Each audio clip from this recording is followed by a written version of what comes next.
ವೃಷಭ ರಾಶಿಯವರಿಗೆ 2 ಅದೃಷ್ಟಗಳು ಬರ್ತಾ ಇದೆ ಆಗಸ್ಟ್ ತಿಂಗಳಲ್ಲಿ. ಅದರ ಕುರಿತಾಗಿ ಸಂಪೂರ್ಣ ಮಾಹಿತಿಯನ್ನು ತಿಳಿಸ್ಕೊಡ್ತೇನೆ. ಮೊದಲನೇ ಸರಿ ನಮ್ಮ ಚಾನಲ್ಗೆ ಬಂದಿರುವಂಥವ್ರು ಸಬ್ಸ್ಕ್ರೈಬ್ ಮಾಡ್ಕೊಳ್ಳಿ, ಹಾಗೆ ಪಕ್ಕದಲ್ಲಿರುವಂತಹ ಬೆಲ್ ಐಕಾನ್ ಕೂಡ ಕ್ಲಿಕ್ ಮಾಡ್ಕೊಳ್ಳಿ ಅಂತ ಹೇಳ್ತಾ, ಇದು ವೃಷಭ ರಾಶಿಯವರ ಆಗಸ್ಟ್ ತಿಂಗಳ ಮಾಸ ಭವಿಷ್ಯ.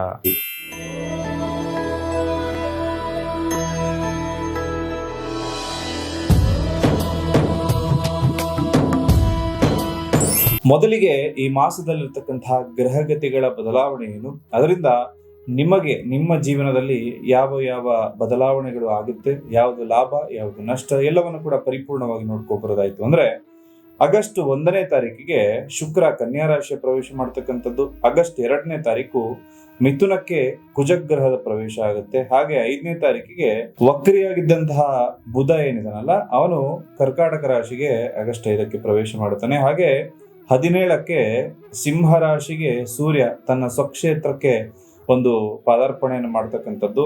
ಹಾಗೆ 22ನೇ ತಾರೀಕಿಗೆ ಸಿಂಹ ರಾಶಿಗೆ ಬುಧ ಗ್ರಹದ ಪ್ರವೇಶ ಆಗುತ್ತೆ.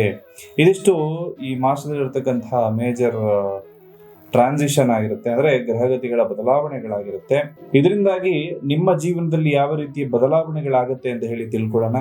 ಅದಕ್ಕೂ ಮುಂಚೆ ನೀವು ಅರ್ಥ ಮಾಡ್ಕೋಬೇಕಾಗಿರೋ ವಿಚಾರ ಏನಪ್ಪಾ ಅಂತಂದ್ರೆ, ಕೆಲವೊಬ್ಬರ ಜಾತಕದಲ್ಲಿ ರಾಜಯೋಗದಂತಹ ಯೋಗಗಳೇ ಇರುತ್ತೆ, ಆದ್ರೆ ಸಾಮಾನ್ಯ ವ್ಯಕ್ತಿಯ ತರ ಅವರು ಜೀವನವನ್ನ ನಡೆಸ್ತಾ ಇರ್ತಾರೆ.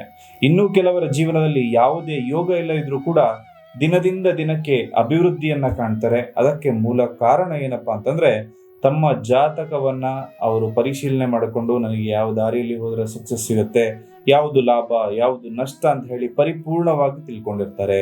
ನಿಮ್ಮ ಪ್ರೀತಿ ಪ್ರೇಮ ವಿಚಾರಗಳಲ್ಲಿ, ರಿಲೇಶನ್ಶಿಪ್ ವಿಚಾರದಲ್ಲಿ, ಕರಿಯರ್ ಅಲ್ಲಿ ಯಾವ ದಿಕ್ಕಲ್ಲಿ ಹೋಗ್ಬೇಕು ಅಂತ ಹೇಳಿ ನಿಮ್ಗೆ ಡೌಟ್ಸ್ ಇತ್ತು, ಗೊತ್ತಾಗ್ತಾ ಇಲ್ಲ, ಒಂದು ಬಿಸ್ನೆಸ್ ಸ್ಟಾರ್ಟ್ ಮಾಡ್ಬೇಕು ಅನ್ಕೊಂಡಿದೀನಿ, ಅದು ಆಗುತ್ತಾ ಆಗಲ್ವಾ, ಈ ರೀತಿ ಹಲವಾರು ಪ್ರಶ್ನೆಗಳು ನಿಮ್ಮ ಮನಸ್ಸಲ್ಲಿ ಕಾಡ್ತಾ ಇರುತ್ತೆ.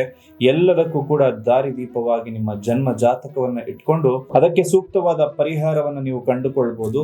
ಅಥವಾ ಜಾತಕವೇ ಇಲ್ಲ, ಏನ್ ಮಾಡಬೇಕು ಅಂದ್ರೆ ಒಂದು ತಾಂಬೂಲ ಪ್ರಶ್ನೆ ಅಥವಾ ಪ್ರಶ್ನಾಶಾಸ್ತ್ರಗಳ ಮುಖಾಂತರದಲ್ಲೂ ಕೂಡ ನಿಮ್ಮ ಪ್ರಶ್ನೆಗಳಿಗೆ ನೇರವಾದ ಉತ್ತರವನ್ನ ಕೂಡ ನೀವು ಕಂಡುಕೊಳ್ಳಬಹುದು. ಜೊತೆಗೆ ಪ್ರಶ್ನಾಶಾಸ್ತ್ರದಲ್ಲಾಗಿರ್ಬೋದು ಅಥವಾ ನಿಮ್ಮ ಜನ್ಮ ಜಾತಕವನ್ನ ನೋಡುವಾಗ ಯಾವ ಗ್ರಹಗತಿ ನಿಮಗೆ ತೊಂದರೆ ಕೊಡ್ತಾ ಇದೆ, ಅದಕ್ಕೆ ಏನು ಪರಿಹಾರ ಮಾಡಬೇಕು, ಅಥವಾ ಯಾವ ಗ್ರಹ ನಿಮ್ಮ ಜಾತಕದಲ್ಲಿ ಬಲಿಷ್ಠನಾಗಿದ್ದಾನೆ ಅಥವಾ ಆಕ್ಟಿವ್ ಆಗದೆ ಕೂತಿದ್ದಾನೆ, ಆ ಗ್ರಹಗತಿಗಳನ್ನ ಆಕ್ಟಿವೇಟ್ ಮಾಡೋದ್ರಿಂದ ನಿಮ್ಮ ಕಷ್ಟಗಳೆಲ್ಲ ಪರಿಹಾರವಾಗಿ ಸರಿಯಾದ ದಾರಿಯಲ್ಲಿ ಹೋಗೋದಕ್ಕೆ ನಿಮಗೆ ಅದು ಸಹಾಯಕವಾಗುತ್ತೆ. ವೃಷಭ ರಾಶಿಯವರಿಗೆ ಕೌಟುಂಬಿಕ ಜೀವನದಲ್ಲಿ ಸಂತಸದ ವಾತಾವರಣ ಇರುತ್ತೆ, ಹಾಗೂ ಸಂಗಾತಿ ಜೊತೆಗೆ ಉತ್ತಮ ಬಾಂಧವ್ಯ ಕೂಡ ಇರುತ್ತೆ. ಪರಸ್ಪರ ಸಹಕಾರ ಅಂತಕ್ಕಂಥದ್ದು ಸಿಗುವಂಥದ್ದು. ದ್ವಿತೀಯ ಅರ್ಧದಲ್ಲಿ ಒಂದು ಸಣ್ಣ ಪುಟ್ಟ ಭಿನ್ನಾಭಿಪ್ರಾಯಗಳು ಬರುವಂತಹ ಸಾಧ್ಯತೆ ಇರುತ್ತೆ. ಮಾತಿನಲ್ಲಿ ಸೌಮ್ಯತೆಯನ್ನು ಇಟ್ಕೊಳ್ಳಿ. ಹಾಗೂ ಪ್ರೇಮಿಗಳಿಗೆ ಈ ತಿಂಗಳು ಬಹಳ ಅನುಕೂಲಕರವಾಗಿರುತ್ತೆ. ಪರಸ್ಪರ ಅರ್ಥ ಮಾಡ್ಕೊಳ್ಳೋದಕ್ಕೆ ಬಹಳಷ್ಟು ಅವಕಾಶ, ಸಮಯ ಅಂತಕ್ಕಂಥದ್ದು ಪ್ರಾಪ್ತಿಯಾಗುತ್ತೆ. ಹಾಗೂ ಆರ್ಥಿಕವಾಗಿ ಈ ಮಾಸ ನಿಮಗೆ ಉತ್ತಮವಾಗಿರುತ್ತೆ. ಆದಾಯದ ಮೂಲಗಳೇನಿದೆಯಲ್ಲ ಅದು ಸ್ಥಿರವಾಗಿರ್ತಕ್ಕಂಥದ್ದು. ಹಳೆಯ ಬಾಕಿ ಹಣ ಕೈ ಸೇರಬಹುದು. ಅದಾಗಿಯೂ ಕೂಡ ಐಷಾರಾಮಿ ವಸ್ತುಗಳ ಖರೀದಿ ಅಥವಾ ಮನೆಯ ಅಲಂಕಾರಕ್ಕೆ ಒಂದಷ್ಟು ಖರ್ಚುಗಳಾಗುವಂಥದ್ದು, ಮನೆಯಲ್ಲಿ ಏನಾದರೂ ಸಣ್ಣ ಪುಟ್ಟ ರಿಪೇರಿ ಕೆಲಸಗಳಿತ್ತು ಅಂದರೆ ಅದನ್ನು ಮಾಡುವಂಥದ್ದು. ಹಾಗೂ ಹೂಡಿಕೆ ಮಾಡೋದಕ್ಕೆ, ಇನ್ವೆಸ್ಟ್ಮೆಂಟ್ ಮಾಡಲಿಕ್ಕೆ ಬಯಸ್ತಾ ಇರುವಂಥವರು ದೀರ್ಘ ಅವಧಿಯ ಯೋಜನೆಯ ಮೇಲೆ ನೀವು ಇನ್ವೆಸ್ಟ್ಮೆಂಟ್ ಮಾಡಿದ್ರೆ ತುಂಬ ಒಳ್ಳೆಯದು. ನಿಮ್ಮ ರಾಶ್ಯಾಧಿಪತಿ ಶುಕ್ರ ಶುಭ ಪ್ರಭಾವದಿಂದಾಗಿ ಆಸ್ತಿ ಖರೀದಿ ಮಾಡೋದಕ್ಕೆ, ಮಾರಾಟ ಮಾಡೋದಕ್ಕೆ ಅತ್ಯಂತ ಸೂಕ್ತವಾದ ಸಂದರ್ಭ ಆಗಿರುತ್ತೆ. ಅಥವಾ ಹೊಸ ಮನೆ, ಭೂಮಿ ಖರೀದಿ ಮಾಡಲಿಕ್ಕೂ ಕೂಡ ನೀವು ಬಹಳ ಸಮಯದಿಂದ ಕನಸನ್ನು ಇಟ್ಟುಕೊಂಡಿತ್ತು ಅಂದರೆ ಈ ಮಾಸದಲ್ಲಿ ಅತ್ಯಂತ ಶುಭವಾಗಿರತಕ್ಕಂಥದ್ದು. ಪಿತ್ರಾರ್ಜಿತ ಆಸ್ತಿಗೂ ಸಂಬಂಧಪಟ್ಟಂತೆ ತಕರಾರು ಅಥವಾ ಮಾತುಕತೆಗಳಾಗಿ ಖಂಡಿತವಾಗ್ಲೂ ಕೂಡ ಎಲ್ಲವೂ ಬಗೆಹರಿಯುವ ಸಾಧ್ಯತೆಗಳು ಕೂಡ ಬರುತ್ತೆ. ಹಾಗೆ ವಿದ್ಯಾರ್ಥಿಗಳಿಗೆ ಈ ಮಾಸದಲ್ಲಿ ಪ್ರಗತಿದಾಯಕವಾಗಿರುವಂಥದ್ದು ಕಲೆ, ಸೃಜನಶೀಲತೆ ಅಥವಾ ಕಮ್ಯುನಿಕೇಷನ್ನು, ಕಾಮರ್ಸ್ ಫೀಲ್ಡಲ್ಲಿ ಯಾರಿರ್ತಾರಲ್ಲ ಆ ವಿದ್ಯಾರ್ಥಿಗಳಿಗೆ ಹೆಚ್ಚಿನ ಯಶಸ್ಸನ್ನೋದು ಸಿಗುತ್ತೆ. ಹಾಗೆ ಉನ್ನತ ಶಿಕ್ಷಣಕ್ಕೆ, ವಿದೇಶಕ್ಕೆ ಹೋಗಲಿಕ್ಕೆ ಬಯಸ್ತಾ ಇರುವಂತಹ ವಿದ್ಯಾರ್ಥಿಗಳಿಗೆ ಉತ್ತಮ ಅವಕಾಶಗಳು ಬರುವಂಥದ್ದು. ಏಕಾಗ್ರತೆಯನ್ನು ಕಾಯ್ದುಕೊಳ್ಳಲ್ಲಿ ನೀವು ಸ್ವಲ್ಪ ಶ್ರಮವನ್ನು ವಹಿಸಬೇಕಾಗತ್ತೆ. ಇನ್ನು ವಾಹನ ಖರೀದಿ ಮಾಡೋದಕ್ಕೆ ಯೋಚನೆ ಮಾಡ್ತಾ ಇದ್ರೆ ಈ ತಿಂಗಳು ತುಂಬ ಅನುಕೂಲಕರವಾಗಿರುತ್ತೆ. ವಿಶೇಷವಾಗಿ ತಿಂಗಳ ಮೊದಲ 2 ವಾರಗಳಲ್ಲಿ ನೀವು ಖರೀದಿ ಪ್ರಕ್ರಿಯೆ ಏನಾದರೂ ಪ್ಲ್ಯಾನ್ ಮಾಡ್ತಾ ಇದ್ರೆ, ಡೆಲಿವರಿ ಯೋಚನೆ ಮಾಡ್ತಾ ಇದ್ರೆ ಮಾಡಬಹುದು. ಆಷಾಢ ಆಗಿರೋದ್ರಿಂದ ಒಂದು ಸ್ವಲ್ಪ ಜನ ಬೇಡ ಅಂತ ಅನ್ಕೊಳ್ಬೋದು, ಬಟ್ ತಗೊಳ್ಳೋರು ತಗೊಳ್ಳಿ ಅನ್ನೋ ಮಾತನ್ನು ನಾನು ಖಂಡಿತವಾಗ್ಲೂ ಹೇಳ್ತೇನೆ. ಹಾಗೆ ಸಂಚಾರ ನಿಯಮವನ್ನು ಖಂಡಿತವಾಗ್ಲೂ ನೀವು ಪಾಲಿಸಬೇಕಾಗತ್ತೆ. ಆತುರವನ್ನು ಪಡ್ಕೊಳ್ಳೋದಕ್ಕೆ ಹೋಗಬೇಡಿ. ವೃತ್ತಿರಂಗದಲ್ಲಿ ಸಕಾರಾತ್ಮಕ ಬದಲಾವಣೆಗಳಾಗ್ಬೋದು. ಕಚೇರಿಯಲ್ಲಿ ನಿಮ್ಮ ಕೆಲಸಕ್ಕೆ ಮನ್ನಣೆ ಸಿಗುವಂತಹ ಸಾಧ್ಯತೆ, ಮೇಲಿನ ಅಧಿಕಾರಿಗಳು ಯಾರೇ ಇದ್ರೂ ಕೂಡ ಅವರಿಂದ ಬೆಂಬಲ ಸಿಗುತ್ತೆ. ಹಾಗೂ ಸಹೋದ್ಯೋಗಿಗಳ ಜೊತೆಗೆ ಉತ್ತಮ ಬಾಂಧವ್ಯ ಇರುತ್ತೆ. ಹೊಸ ಉದ್ಯೋಗ ಹುಡುಕಾಟದಲ್ಲಿರುವಂಥವರಿಗೆ ಒಂದು ಒಳ್ಳೆ ಬಂಪರ್ ಆಫರ್ ಅನ್ನೋದು ಬರ್ಬೋದು. ವ್ಯಾಪಾರ ಮತ್ತು ವ್ಯವಹಾರದಲ್ಲಿ ತೊಡಗಿಕೊಂಡಿರುವಂಥವರಿಗೆ ಉತ್ತಮ ಲಾಭ ಮತ್ತು ಹೊಸ ಗ್ರಾಹಕರು ನಿಮ್ಮ ಕಡೆ ಆಕರ್ಷಣೆ ಆಗುವಂತಹ ಯೋಗಗಳು ಬರುತ್ತೆ. ಈ ಮಾಸದಲ್ಲಿ ಮುಖ್ಯವಾಗಿ ನೀವು ತಗೊಳ್ಬೇಕಾಗಿರುವ ಮುನ್ನೆಚ್ಚರಿಕೆಗಳು ಏನಪ್ಪ ಅಂತಂದರೆ, ಆರೋಗ್ಯದ ಕಡೆ ಹೆಚ್ಚಿನ ಗಮನವನ್ನು ತಗೊಳ್ಬೇಕು. ದೈಹಿಕ ಆಯಾಸ ಮತ್ತು ಕಣ್ಣಿನ ದೋಷ ಅಥವಾ ಗಂಟಲಿನ ಸಮಸ್ಯೆ ಬರಬಹುದು. ಹಾಗಾಗಿ ಸರಿಯಾದ ಸಮಯಕ್ಕೆ ವಿಶ್ರಾಂತಿಯನ್ನು ಪಡೆದುಕೊಳ್ಳಿ. ಆಲಸ್ಯವನ್ನು ಸ್ವಲ್ಪ ಅವಾಯ್ಡ್ ಮಾಡ್ಕೊಳ್ಳಿ. ಯಾವುದೇ ಕೆಲಸ ಆದರೂ ಕೂಡ ಇವತ್ತು ಮಾಡ್ತಕ್ಕಂಥದ್ದು ಇವತ್ತೇ ಮಾಡಿದ್ರೆ ಸರಿ, ನಾಳೆ ಮಾಡೋಣ, ನಾಡಿದ್ದು ಮಾಡೋಣ ಅನ್ನೋ ಅಭ್ಯಾಸವನ್ನು ದೂರ ಮಾಡಿಟ್ಕೊಳ್ಳಿ. ಇದು ನಿಮ್ಮ ಪ್ರಗತಿಗೆ ಅಡ್ಡಿಯನ್ನು ತಂದುಕೊಡುತ್ತೆ. ಗುಪ್ತ ಶತ್ರುಗಳಿಂದ ಒಂದಷ್ಟು ತೊಂದರೆಗಳಾಗುವಂತಹ ಸಾಧ್ಯತೆ ಬರುತ್ತೆ. ಹಾಗೆ ನಿಮ್ಮ ಯಶಸ್ಸನ್ನು ಕಂಡು ಅಸೂಯೆ ಪಡುವಂಥವರು ಅಥವಾ ಸ್ವಲ್ಪ ಅಂತರ ಕಾಯ್ಕೊಳ್ಳಿಯಂತಹ ವ್ಯಕ್ತಿಗಳಿಂದ ನಿಮ್ಮ ರಹಸ್ಯಗಳನ್ನು ಯಾವುದೇ ಕಾರಣಕ್ಕೂ ಯಾರ ಜೊತೆ ಕೂಡ ಹಂಚ್ಕೊಳ್ಳೋದಕ್ಕೆ ಹೋಗಬೇಡಿ. ಎಷ್ಟು ದಿನ ಅಂತ ಹೇಳಿ ಈ ಕಷ್ಟದ ಜೀವನವನ್ನು ಮಾಡ್ತೀರಿ?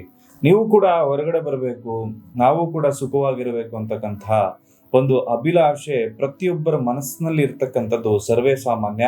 ನಿಮ್ಮೆಲ್ಲರಿಗೂ ಕೂಡ ಉಪಯೋಗವಾಗ್ತಕ್ಕಂತಹ ವಿಚಾರವನ್ನು ತಿಳಿಸ್ಕೊಡ್ತೇನೆ ನೋಡಿ. ಈ ಪ್ರಪಂಚ ಯಾವತ್ತು ಸೃಷ್ಟಿ ಆಯ್ತಲ್ಲ, ಅವತ್ತೇ ಒಂದಷ್ಟು ವಿಚಾರಗಳು ಈ ಪ್ರಪಂಚದ ಭೂಮಿಯ ಆಳದಲ್ಲಿ ಬಂದಿರುತ್ತೆ. ಅದು ಜೆಮ್ ಸ್ಟೋನ್ಸ್ ಅಂದ್ರೆ ರತ್ನಗಳು. ಈ ರತ್ನಗಳನ್ನ ಬಳಸ್ಕೊಂಡು ನಾವು ಯಾವ ಗ್ರಹಗತಿಗೆ ಸಂಬಂಧಪಟ್ಟಂತಹ ಪರಿಹಾರವನ್ನ ಮಾಡಬೇಕು ಅಂತ ಹೇಳಿ ನಮ್ಮ ಋಷಿ ಮುನಿಗಳು ಹಿಂದಿನ ಕಾಲದಲ್ಲೇ ತಿಳಿಸ್ಕೊಟ್ಟಿದ್ದಾರೆ. ಇದ್ಯಾವುದು ನಾವು ಗೊತ್ತಿಲ್ಲದೆ ಸುಮ್ಮನೆ ಆ ಕಷ್ಟದ ಜೀವನದಲ್ಲೇ ಬದುಕ್ತಾ ಇರ್ತೀವಿ.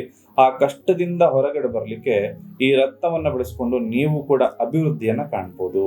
ನಿಮ್ಮ ರಾಶಿಯ ಪ್ರಕಾರ, ಜೊತೆಗೆ ನಿಮ್ಮ ಕುಂಡಲಿ ಹಾಗೂ ನಿಮಗೆ ಏನು ಸಮಸ್ಯೆ ಆಗ್ತಾ ಇದೆ ಅದರ ಪ್ರಕಾರ ಕಸ್ಟಮೈಸೇಷನ್ ಮಾಡಿ ಪ್ರತಿಯೊಬ್ಬರಿಗೂ ಕೂಡ ಬೇರೆ ಬೇರೆ ಆದಂತಹ ಕ್ರಿಸ್ಟಲ್ಗಳನ್ನ ನಾವು ಒದಗಿಸಿ ಕೊಡ್ತಾ ಇದ್ದೇವೆ. ಈ ವಿಶೇಷವಾದ ಕ್ರಿಸ್ಟಲ್ ಮಣಿ ಬ್ರೇಸ್ಲೆಟ್ ಏನಿದೆಯಲ್ಲ, ಇದನ್ನ ನೀವು ಧರಿಸ್ಕೊಳ್ಳೋದ್ರಿಂದ ನೇರವಾಗಿ ನಿಮ್ಗೆ ಯಾವ ಗ್ರಹಗತಿ ತೊಂದರೆ ಕೊಡ್ತಾ ಇದೆಯೋ ಅದಕ್ಕೆ ಅನುಗುಣವಾಗಿರುವಂತಹ ಪರಿಹಾರವೇ ನಿಮಗೆ ಸಿಗುತ್ತೆ. ನಮ್ಮ ಗ್ರಹಚಾರವನ್ನ ನೇರವಾಗಿ ಈ ರತ್ನಗಳು ಕಂಟ್ರೋಲ್ ಮಾಡಬಲ್ಲದು ಮತ್ತು ನಮ್ಮ ಜೀವನದ ಲಕ್ ಅನ್ನೋದು ಕೂಡ ಈ ಒಂದು ಗ್ರಹಗತಿಗಳನ್ನ ಆಕ್ಟಿವೇಶನ್ ಮಾಡೋದ್ರಿಂದ ಖಂಡಿತವಾಗ್ಲೂ ನಮಗೂ ಕೂಡ ಶುಭವಾಗುತ್ತೆ.